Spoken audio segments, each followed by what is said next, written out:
Assalamualaikum warahmatullahi wabarakatuh. Bapak Ibu yang saya hormati, berjumpa kembali dalam kajian subuh Yayasan Pendidikan Assalam, Jalan Merpati nomor 4 Sampang, Madura.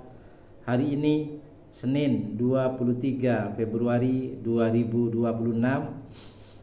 Tema pada pagi hari ini adalah mengapa kita harus makan sahur walaupun dengan seteguh air. Apa rahasianya? Mari kita simak Bapak Ibu ya. Bapak Ibu yang saya hormati, salah satu hal yang perlu diperhatikan dalam kita berpuasa adalah tentunya makan sahur.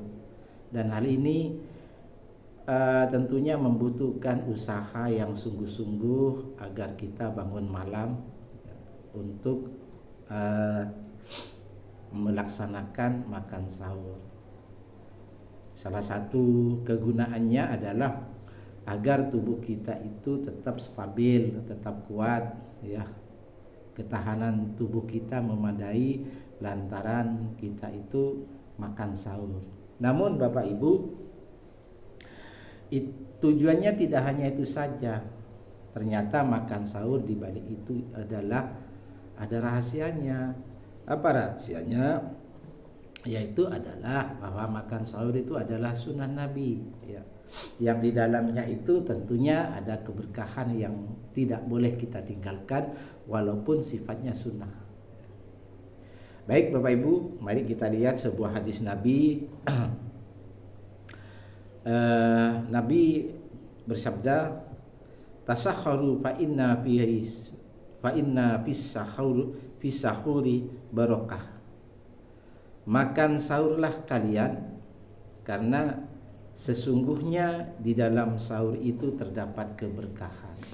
Nah, ini sebetulnya yang membedakan antara orang yang sahur dengan yang tidak sahur. Jadi selain menjaga kestabilan tubuh kita ya, agar tubuh kita tetap sehat, maka sebaiknya kita itu menjaga makan sahur kita karena di dalamnya ada keberkahan. Walaupun makan sahurnya itu hanya seteguh air putih. Ya. Karena ini sifatnya adalah sunnah Nabi, maka sebetulnya disayangkan kalau sampai hal ini ditinggalkan. Ya. Bapak Ibu yang saya hormati, apa yang dimaksud dengan keberkahan di sini? Yang pertama, yaitu turunnya atau tetapnya kebaikan dari Allah kepada hambanya, kepada kita. Artinya terutama orang-orang yang tidak meninggalkan makan sahur ya. Kemudian yang kedua, bahwa barokah itu mendatangkan kebaikan dan pahala. Otomatis kalau kita tinggalkan kan sayang Bapak Ibu. Bahkan ada yang beranggapan ya kalau hanya seteguk air Pak kan ya sama saja dengan tidak makan sahur. Ya kalau mungkin secara ketahanan fisik misalkan boleh kita berargumentasi seperti itu. Tetapi harus kita ketahui walaupun seteguk air Allah akan memberikan keberkahan. Kemudian keberkahan yang kita terima lantaran kita makan sahur itu adalah disebabkan karena hal itu akan mendatangkan manfaat di dunia maupun manfaat di akhirat. Kemudian barokah itu sendiri datangnya dari Allah lantaran kita sebagai hamba itu taat kepada Allah. Nah, ini yang bisa jadi kita tidak mengetahui keutamaan daripada makan sahur tadi.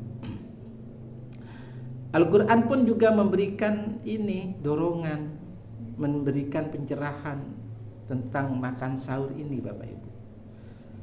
Bahwa hakikatnya ketika kita makan sahur walaupun hanya seteguh air, itu berarti kita itu taat kepada Rasulullah walaupun itu sifatnya sunnah.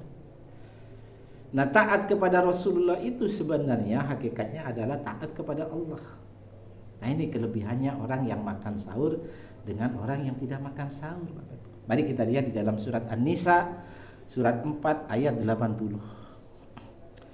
Allah berfirman, Bismillahirrahmanirrahim. May yuti'ir rasulah faqad atau Allah wa man tawalla.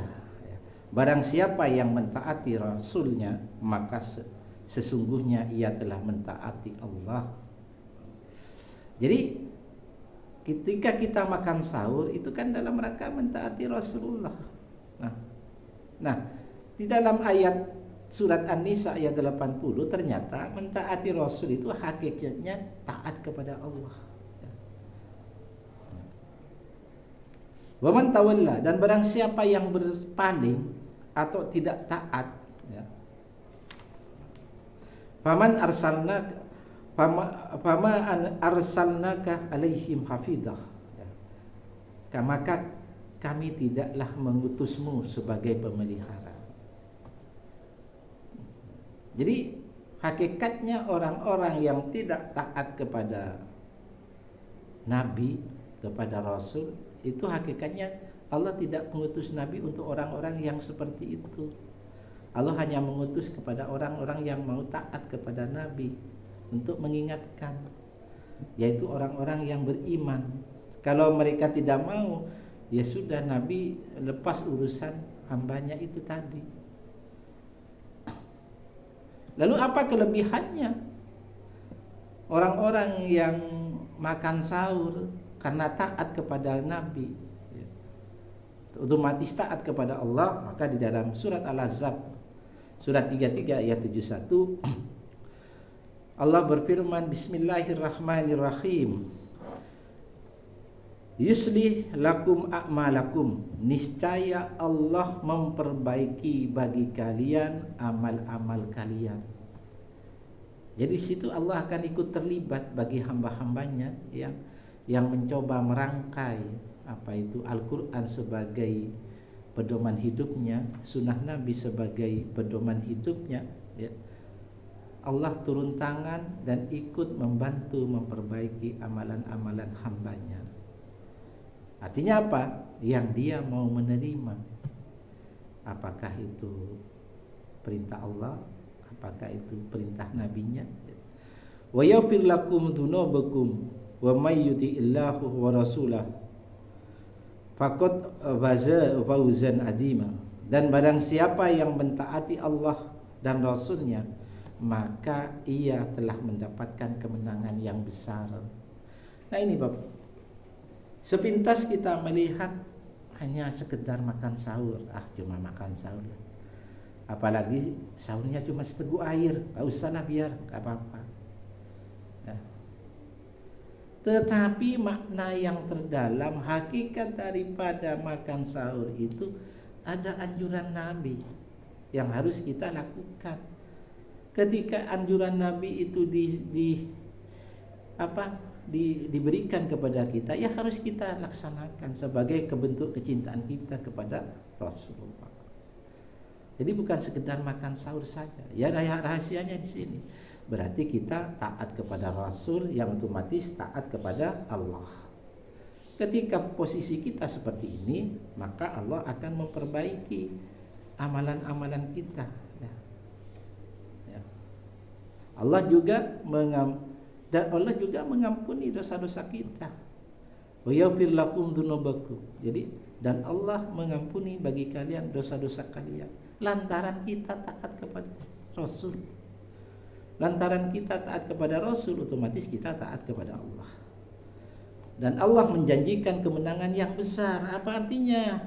Artinya dia akan memperoleh apa yang paling dia dambakan. Otomatis orang beriman yang dia dambakan adalah ridho Allah, dekat dengan Allah, mengenal Allah, ya. Jiwanya dalam keadaan suci sehingga berkomunikasi dengan Allah. Ketika komunikasi itu menjadi rutin, maka orang itu menjadi istiqomah di dalam beribadah. Ketika istiqomah itu berjalan dengan rutin, maka Allah turunkan cahaya bagi hamba-hambanya yang seperti itu. Ya, otomatis orang itu akan dalam pengawalan Allah. Kalau terjadi kesalahan, Allah yang turun tangan langsung.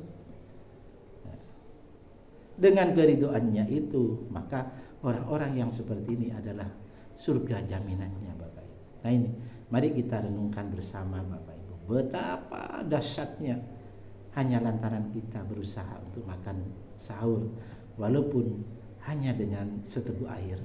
Mudah-mudahan ini menjadi renungan bersama. Terima kasih. Wassalamualaikum warahmatullahi wabarakatuh.